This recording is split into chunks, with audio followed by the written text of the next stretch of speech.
कुटिलता से मनुष्य का विनाश। कुटिल न बन, क्योंकि कुटिलता से मनुष्य का विनाश होता है।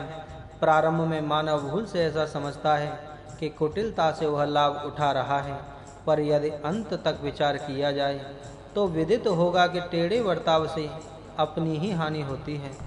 ते यज्ञपति माँ हर्षित, तेरा यज्ञपति कुटिल न बने। जिस कार्य के लिए तू अपनी सारी शक्ति लगा रहा है, वह यदि सार्वजनिक महत्वपूर्ण कार्य हो, तो उस संघ का जो कोई प्रमुख संचालक रहे, वह भी कुटिल न बने, क्योंकि यदि वह कुटिल मार्ग पर चलने वाला होगा तो उससे अनुयायी भ्रांत हो जाएंगे और सरल सत्यपूर्ण व्यवहार यजुर्वेद छोड़ देंगे, जिसके घोर परिणाम सबको भोगने पड़ेंगे।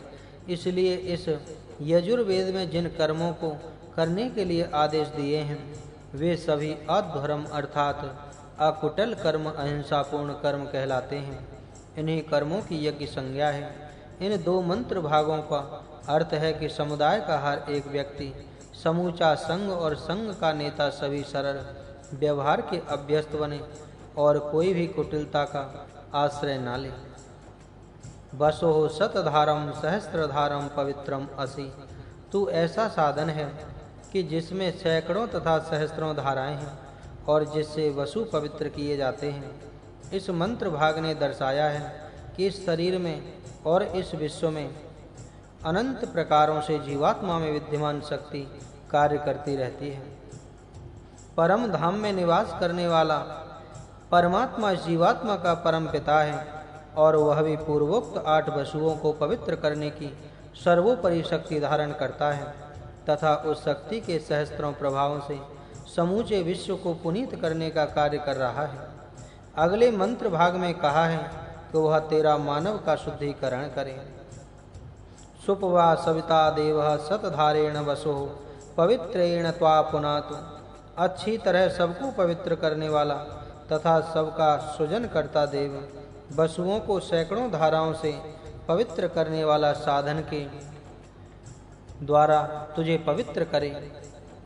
हे मानव, इस विश्व विनायक परमात्मा की ओर यदि तेरा ध्यान आकर्षित हुआ तो वह अवश्य ही सब प्रकार से तुझे पवित्र करेगा, पर अपना सारा मन उसमें लगाने की बड़ी आवश्यकता है, तभी तू उन्नत एवं पवित्र भी बनेगा। किंतु उसे छोड़कर दूसरे किसी विषय की ओर प्रवृत्त होगा तो अवश्य तेरा पतन हो जाएगा। इस बात को ध्यान में रखने की बड़ी आवश्यकता है। काम अक्षदोह, भला तूने किस कामधेनु का दूध दोहा? इन स्वर्ग में रहने वाली कामधेनुओं में से किसी किसी धेनु का दुग्ध तो पीता आ रहा है। मनुष्य के निकट कौन सी कामधेनुएं हैं? इस प्रश्न का उत्तर अगले मंत्र भाग में दिया गया है। सा विश्वायु, सा विश्वकर्मा, सा विश्वधाया। सर्व आयु, संपूर्ण कर्म शक्ति तथा पूर्ण धारक शक्ति के रूप में ये 3 कामधेनुएं हैं यहाँ हैं।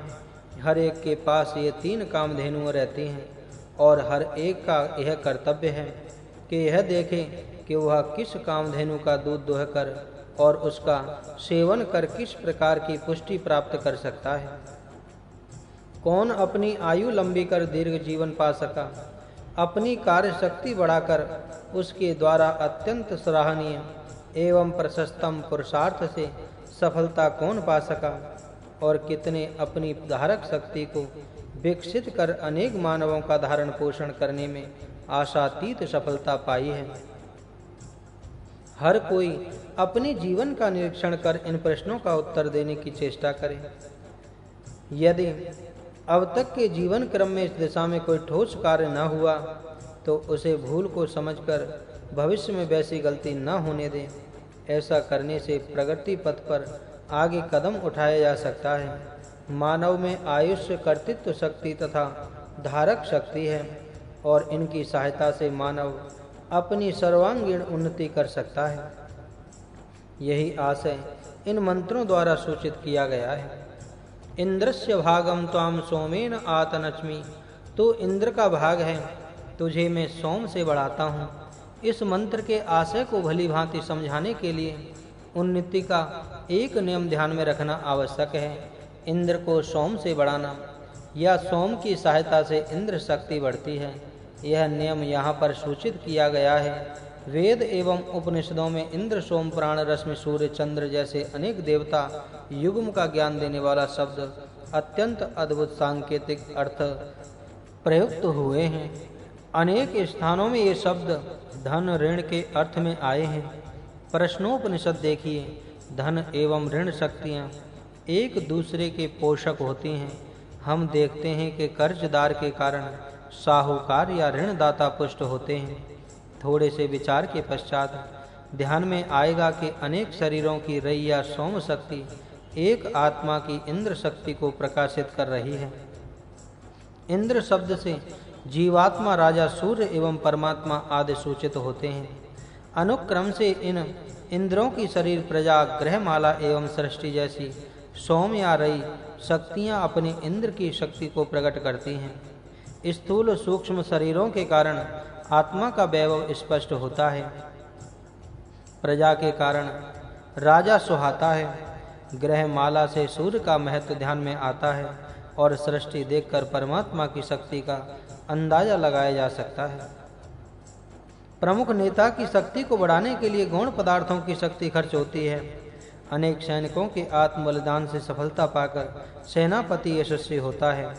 कई मांडलिकों के संयुक्त प्रयत्नों से सम्राट विजयी बनता है।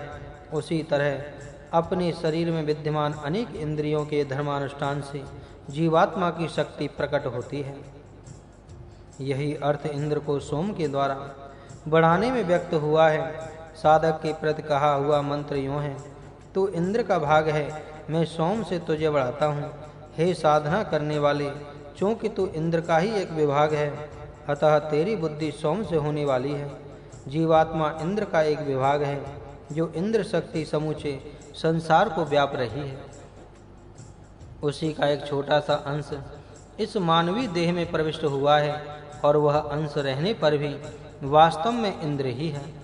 अग्नि का अंश और अग्नि दोनों अभिन्न हैं। उसी प्रकार जीवात्मा स्वयं एक छोटा सा इंद्र है और वह सोम शक्ति से बढ़ाने वाला है।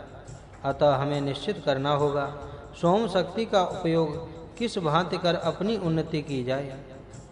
यही विद्या है जिसमें दर्शाया गया है कि शरीर के द्वारा आत्मोन्नति कैसे हो सकती है।